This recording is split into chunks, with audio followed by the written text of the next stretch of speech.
I've come to realize that almost all the stories I've told you about my own experiences in games have all been about me being terribly clever, about all my great characters and all my great victories, or at least even when I failed, about my rebellious exits and things like that. The There are many examples of embarrassing defeats. I think ego has forbidden me from sharing them with you. But if you want some bad stories, I do have them. Of course, it has taken me quite a while to remember them. Of course, again, memory blocks. I will share one of them with you now. It is a short story, as it was a short run for this character. Indeed, extraordinarily short. About as short as they get. This also ties into my advice when it comes to realistic role-playing games, as in simulations. Basically, there are games that are more realistic, so to speak, than others. Such as, let's take for example westerns. There's old West RPGs. Not many, but there are some. Deadlands, for instance, back here. Deadlands is kind of an Old West RPG, in that it's kind of a mixture between the Old West and Army of Darkness. A little bit more than that, but there's like monsters, there's magic, and there's also guys with shotguns, and it's like a steampunk. Pardon me. Steampunk and Old West and stuff like that. Very fantastical. So that's kind of one extreme. One of my favorites. Favorite RPG. And then there's like a GURPS Western, which is a lot more realistic, but it's still GURPS. It's not to say it's bad, but that's a lot more authentic, a lot more grounded. You can add more. GURPS, the great thing about GURPS is it's very modular. In fact, I think it's very much what like D&D Next, D&D 5th wants to be, but enough about that. And then there's a game like Aces and Eights. I don't think I have it here. No. Aces and Eights is a game by Kenzer and Company. The company that I used to write movie reviews for in the comic book Knights of the Dinner Table. I should have brought it with me, really. Aces and Eights is a fantastic game. Fantastic. One of the most well researched, most well written, most well balanced, best designed, best laid out in terms of artwork, typography, all that stuff. One of the best games I've ever seen in my life. It is amazing, this game. But it is also one of the most meticulous, slow, and plotting games that I have ever seen in my life. It goes into so much detail because you have to.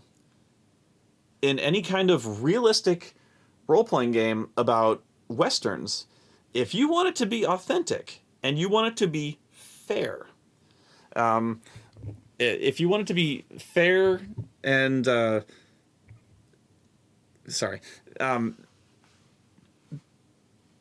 you have to go into such extreme detail because, let's say, for instance, the classic cinematic showdown, which probably almost never took place in real life, but let's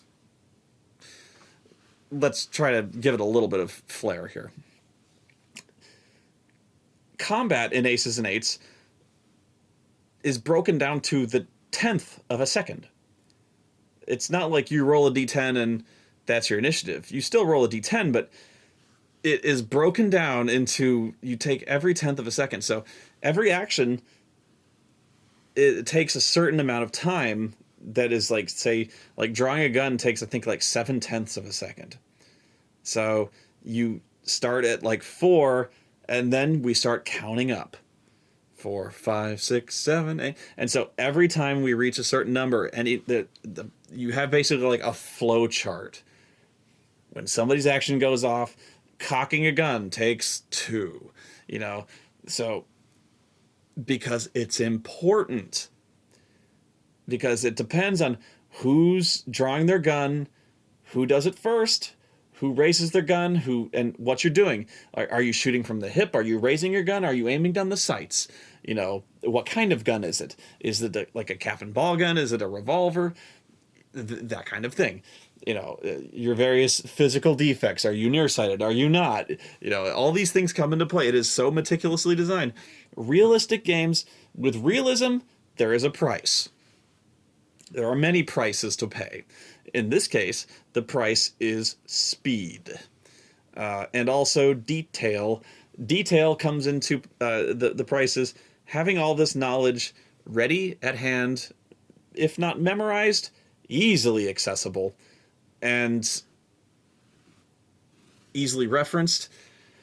And you have to be able to put it all together. You know, when somebody gets shot, you have all these things like, okay, who gets shot? Where does he get shot? What does that mean? You know, actually getting shot in Aces and Eights, it's not a big deal immediately, because in real life, getting shot can kill you instantly, and so can getting shot in Aces and Eights can kill you instantly, but it doesn't always. In fact, doesn't usually. In real life, you bleed out. And so you do in this game.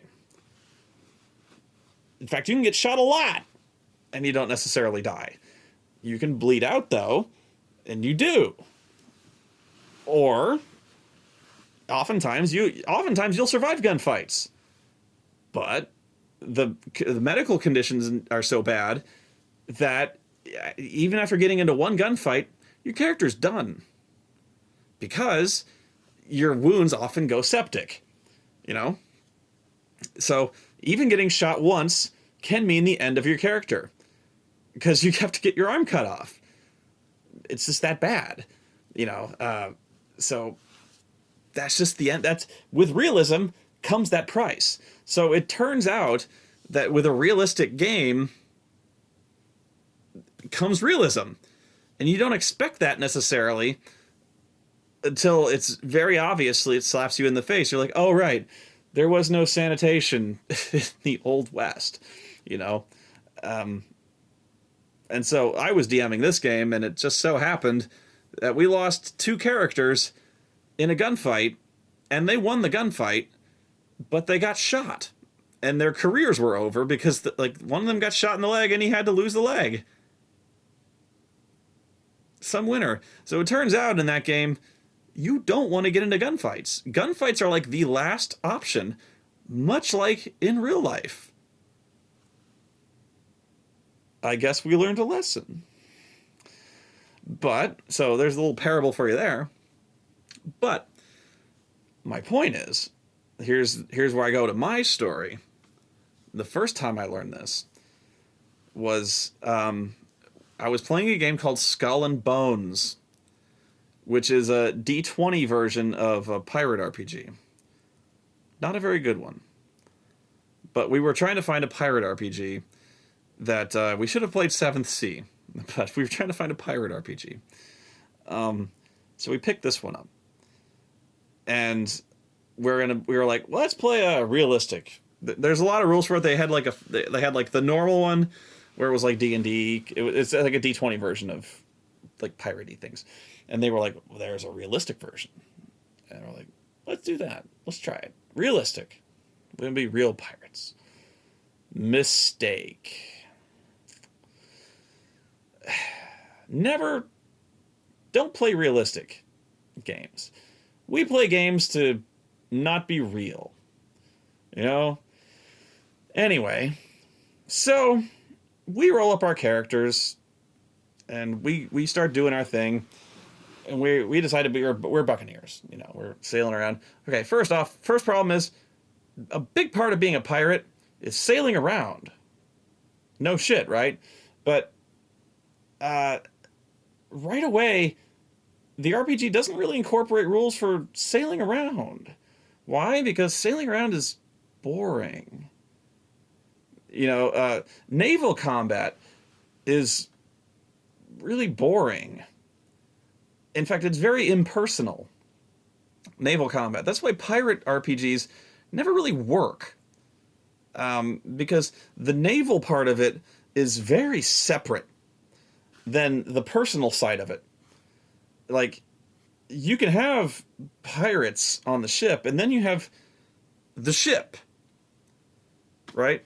So it doesn't matter how good of a pirate I am on the ship, really. You've got these guys firing guns at each other, cannons over here, unless I have a guy who's specialized in firing cannons, or I have a character class that is specialized in steering the boat. And those classes exist, but guess what? If I've taken that class, all I do is steer the boat. Yay. I'm fucking useless anywhere else. I steer the fucking boat.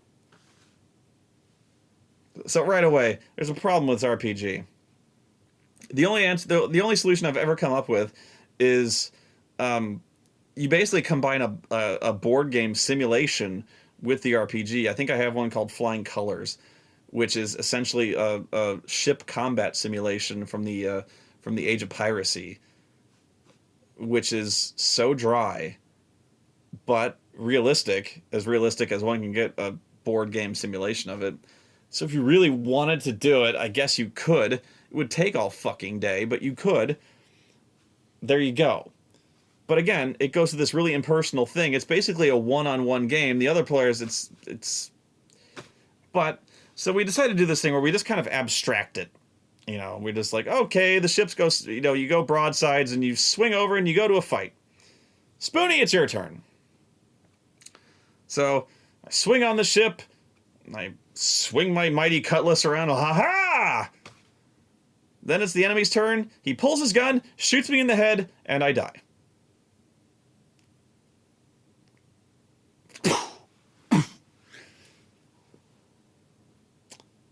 Realism. First round, shot in the face. And dead. That was real clever. Yeah. Like I said, short story.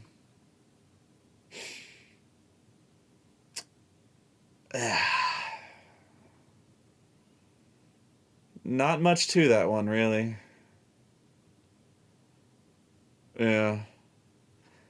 But I will tell you another one. Just for a...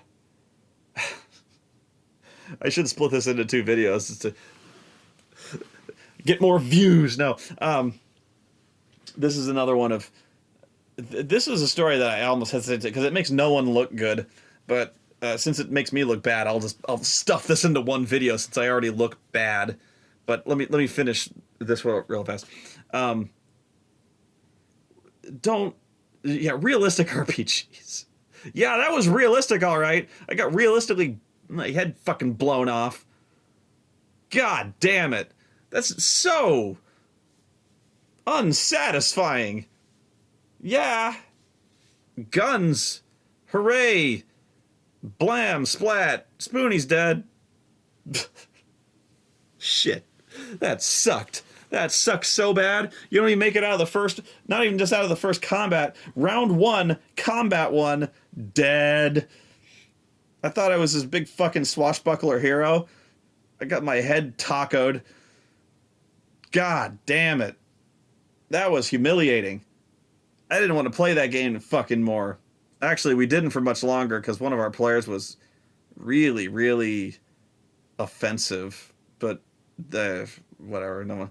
We had some personal problems with the group. That was... Thankfully, that game didn't go on much longer. Because, honestly, the game itself, Skull and Bones, not very good. Did not enjoy that. Not just because I got my head blown off and my ass blown off. Not just because of that. It just really wasn't that well developed. Although it sucks because I died. Anyway.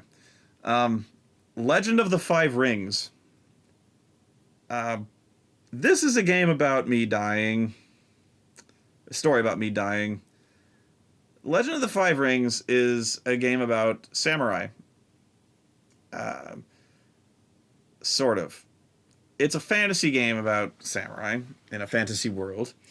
Um, it's got Oni and shit in it. I don't know much about it. And that's the problem. I don't know much about it. I really don't know much about kind of samurai era Japanese culture or about the Legend of the Five Rings game in general. But uh, the guys are playing this game, and they, I'm sitting there and I'm just sitting there kind of reading a book, and they need a fourth. They need a fourth player, and they're like, "Hey, Noah, come over here and play this game." I'm like, "What is it?" They go, "It's Legend of the Five Rings." I go, "I don't know dick about this game," and they go, that's cool, that's cool. I'll walk you through it. I'm like, okay, I don't know shit about it. So they run me through the various clans and what they do, and I so like what's the options here? And they go, well, there's like lion and crane and that's about all I remember. Bear and mongoose and shit like that. There's the dragon clan, stuff like that. Um, but I remember the lions are like the aristocracy, stuff like that. Whereas the cranes are the duelists. That's what they do. That's all they do. They duel. They duel. They're duelists.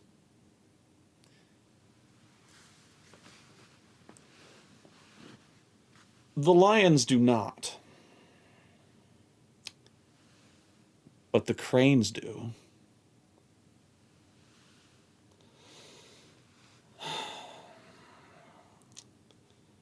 So everyone else is playing different characters, and I don't remember the other classes or the other clans. Everyone else comes from a clan. So there's unicorn who are like the horse riders. They're good on horseback and shit like that. Dragons, I don't know what the fuck they do. Lions. So I'm like, nobody else is playing a lion. I always like to play the guy nobody else plays. I'm like, I'll be a lion. So I pick a lion, and nobody's playing a Shugenja, which is kind of like a holy man slash kind of mage type guy. So it's like a priest. And they're like, okay, right on. Everyone else is kind of playing a samurai type guy. So they're kind of running me through the shit that I'm going to do.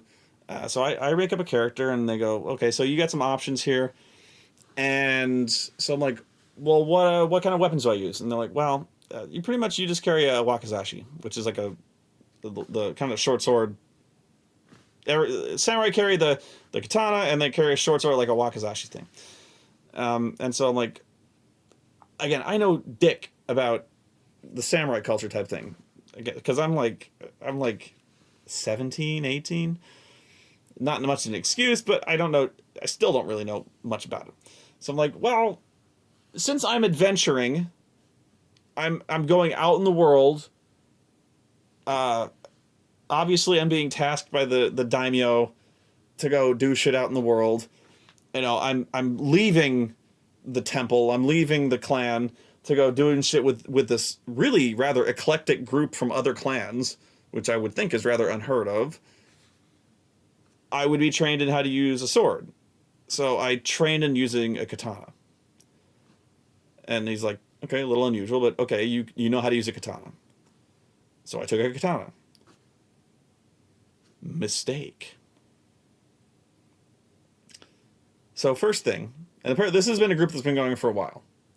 The reason I was asked to join is because they've been going for a while. They lost one of their players, so I joined up. So they introduced me to the group, and the last person I meet is the crane. Cranes are duelists. He sees me with a katana. This offends him. Why? Well, I ask him this out of character. And he says, well, in this culture, wearing a katana implies that you know how to use it. And I go, well, I do. And he goes, well, you're a Shugenja. And I know that you're a Shugenja. You're not a samurai, though. I go, yeah, point? He goes, you don't know how to use a katana. I go, yeah, I really do. He's like, well, you're going to have to prove it. Because I'm challenging you to a duel. Because that's what they do.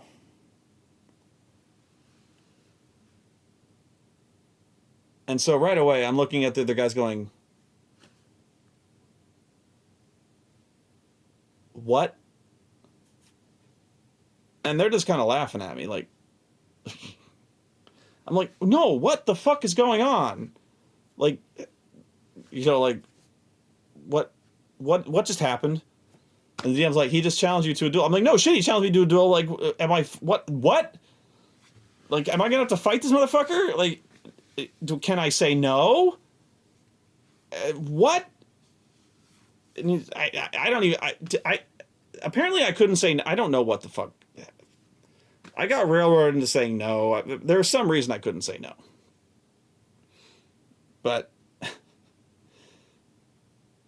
why couldn't I say no? I don't know. For some reason I couldn't say no. Or if I did, it's because I couldn't say no. But everyone else is looking, they're all like, he's right, you know. You're wearing a katana. You're kind of fucked. And I'm like, why? It's because he's a crane. I'm like, so? Because cranes fucking, their specialty is dueling. I'm like, what? You didn't know that? I go, no. Crane, they, cranes, that's all they do, man. What do you mean that's all they, there's a whole class centered around fucking dueling? Yeah. What the fuck good is that? That's what they do. They duel. And I go, in an RPG, that's what they duel. They duel.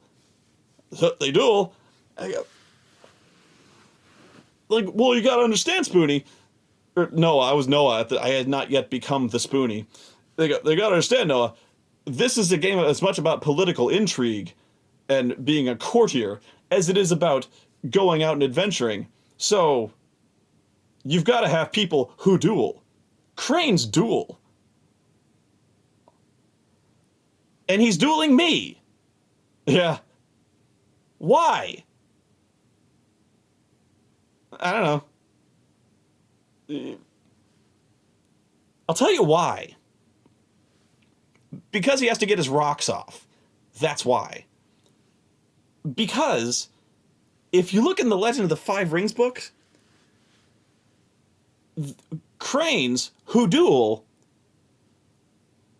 have to, there are such intricate rules on dueling that it's like aces and eights in a way. There are so many modifiers and so many specifics and so many little perks and tweaks to dueling that cranes, like snipers with a rifle, fine-tune this shit for days, apparently. You know, so this guy has been like sharpening a katana, cannot wait to use it. So this is like apparently the first chance this motherfucker's gotten to break out his fucking katana, and I'm it. So he's been looking for any excuse he can to get offended. And there I am.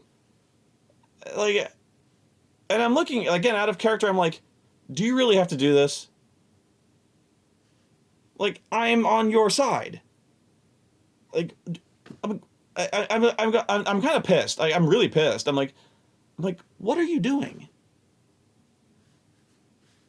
Like, what the?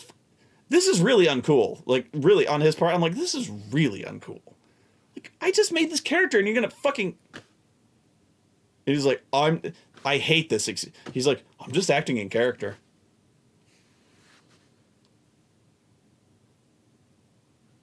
Wow. You know, like I said, this is making nobody look good. Um, so, so, but yeah, I just know that apparently cranes have skill lists for pages on all the modifiers they get to fucking dueling, because that's what they do. That's all they do. Literally, all they do. They are useless to anything else. But dueling, they can do that. Oh, they're good. They're very good. They're real good. So, I go, all right, goodbye.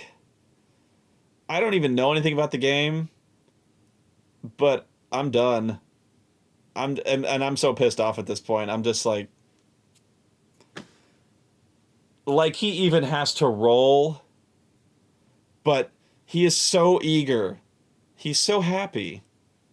He's not gloating over me. I'm not even there. It's not like he's not out to get me. That was my mistake. Is like when I was going like, do you really have to do this? What did I? No, it wasn't me.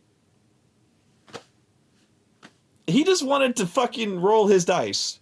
It was so weird. So as soon as initiative was over, I could have left. He wasn't happy about. He's like, he wasn't sorry. He just wanted to start the combat and just. He was so happy though. I'm glad I was able to make him happy. But yeah, the initiative. You roll initiative, and he picks up like this bucket of fucking dice. He's like, "Okay, initiative. Can you beat 600?" Like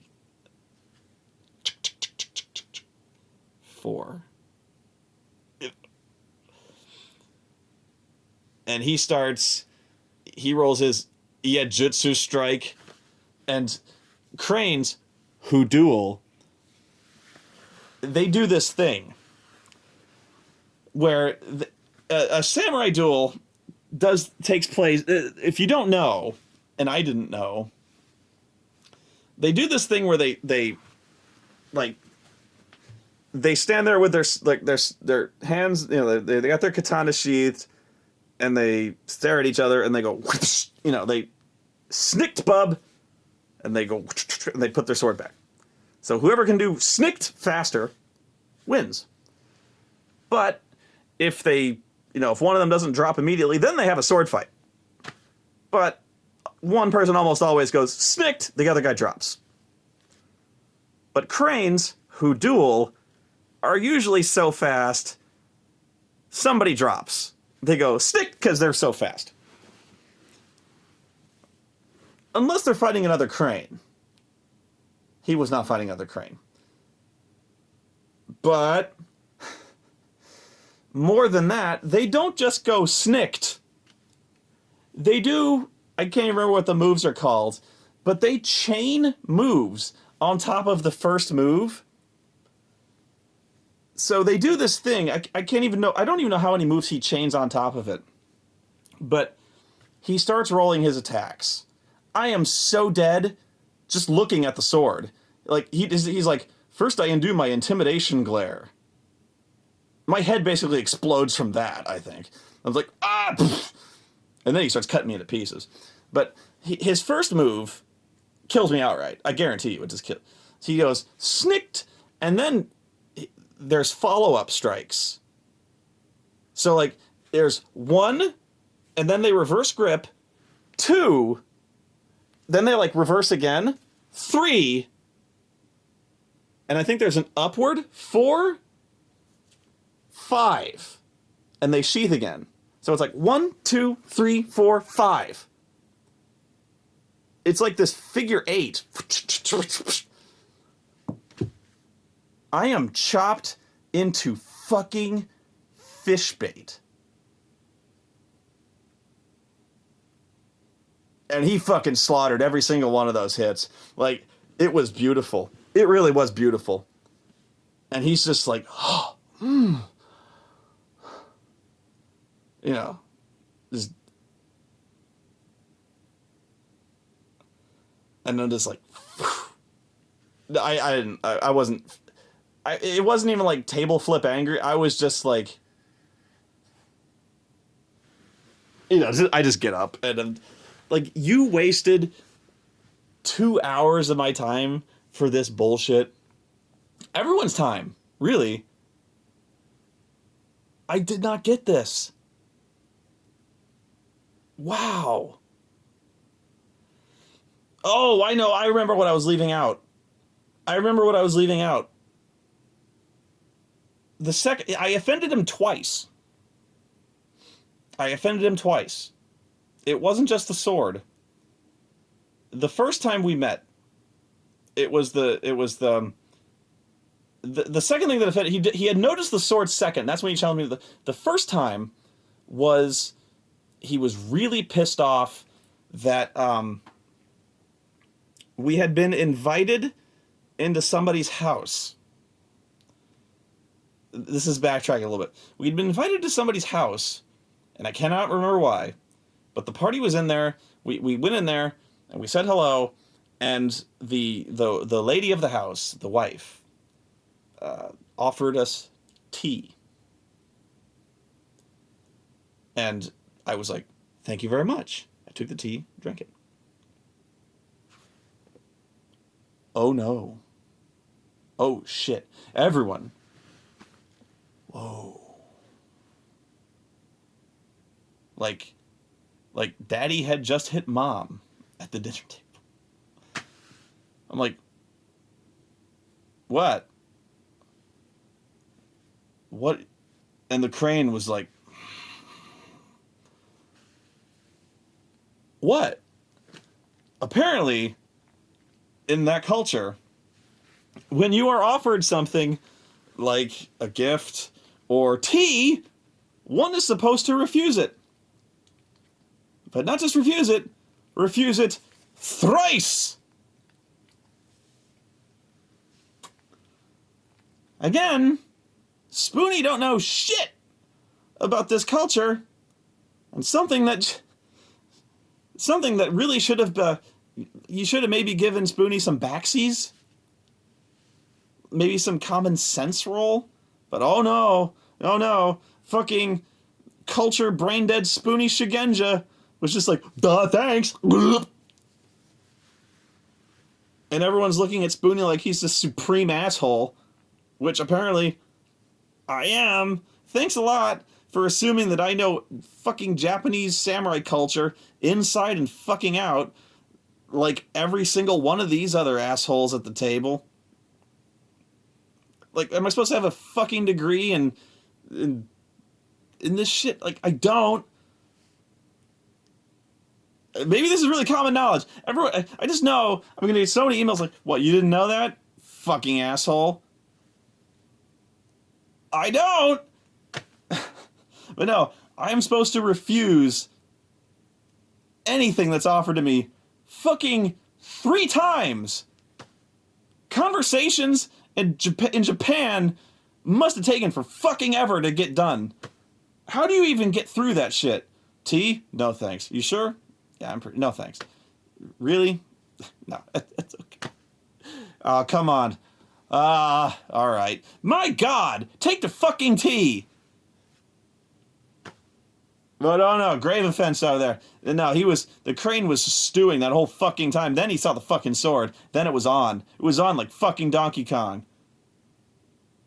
God damn. I get cut up so many fucking ways. God. Closed casket, that one. They could have buried me in fucking bags. That was fucking horrible. I don't know why. I don't know why that. Why. The lesson to be learned there, aside from know the game you're getting into, several lessons, I suppose, is one, read the book before playing it. But I had just been, they asked me on the spot to play the game. I told them I had never played the game. They said, that's okay, we'll teach you. Good job, motherfuckers. You didn't teach me shit.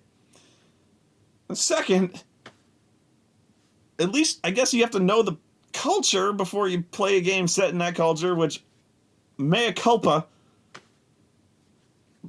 Third, don't do that to to the people in your own party. What the fuck?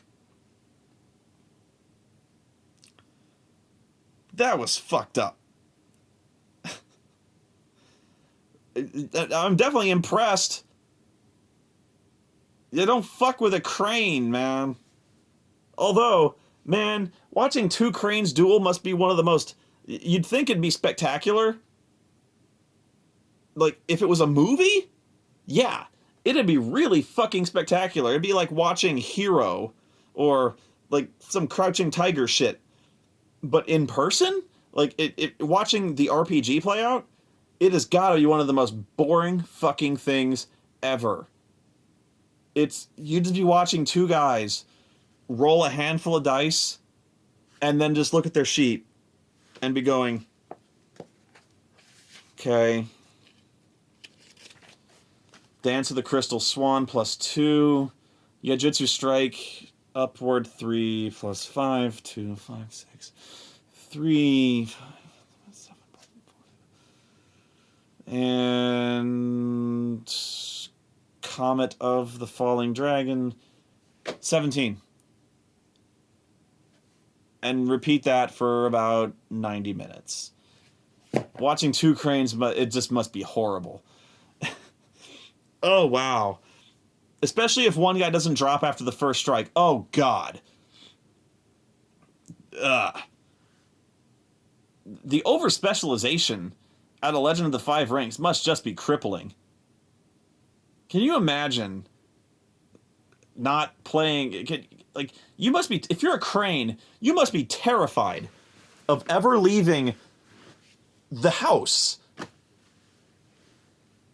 Really, I call coward on cranes. Like, you would not last 10 minutes in my world, motherfucker. Like, don't I get the right to choose the weapon if you challenge me to a duel? Or is that like a very English, Anglo-Saxon type duel thing? I have to fight with your fucking katana? Like, if I was a unicorn clan, wouldn't we be able to fight with bows on horseback? Isn't that what unicorns do? Because you'd be fucked then, dude. You'd be fucked. I would fuck you up on horseback with a bow if I was a unicorn, asshole. No, I have to fight fucking katanas. You get fucking 5 sword-eye jutsu strike. Fuck you. That was horrible. Yeah, that was another one. I didn't make it past the first round of fucking combat. I didn't make it past I died after the first fucking upswing, and this asshole insisted on finishing his fucking 5-hit fatality combo just to see how much fucking damage he'd rack up. Fuck this guy. Ugh. Yeah, still mad. Still really fucking mad. Fuck that guy. I don't want to tell you any more stories like this. I'm not happy. Really not happy. I don't like Legend of the Five Rings. For the fucking 5 actual minutes that I got to play, I was at the table for 2 fucking hours. I made a character for about an hour of it, and then I sat there questioning what the fuck was going on for about 55 minutes, and actual playtime was getting cut up for the other 5. Fuck.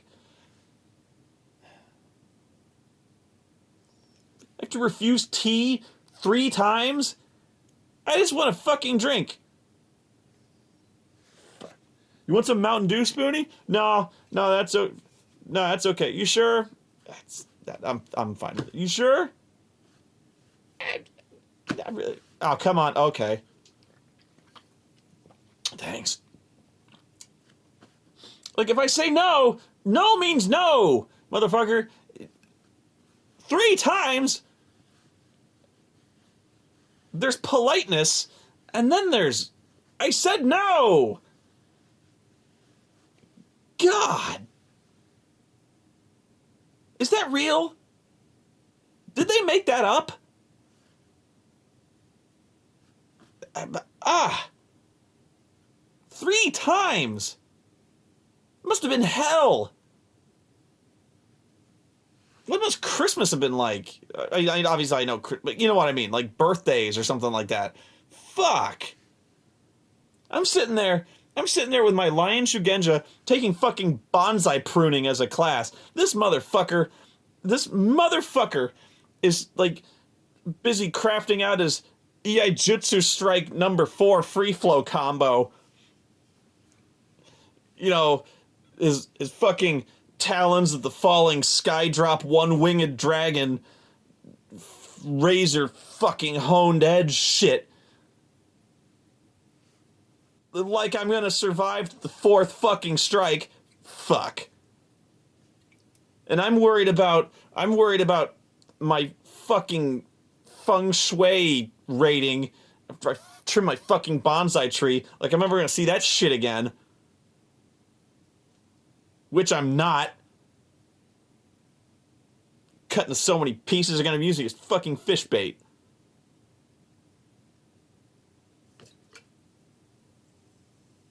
It's fucking horrible.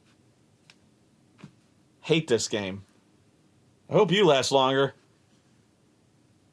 Never piss off a crane. Although, they get pissed off so easily, I don't know how you fucking avoid it. Never look them in the eye. They're like Christian Bale when you cross in front of their light line. Ugh. I hate cranes. I only met one of them, and they're assholes. At least, if you're gonna... Man! That's all they do?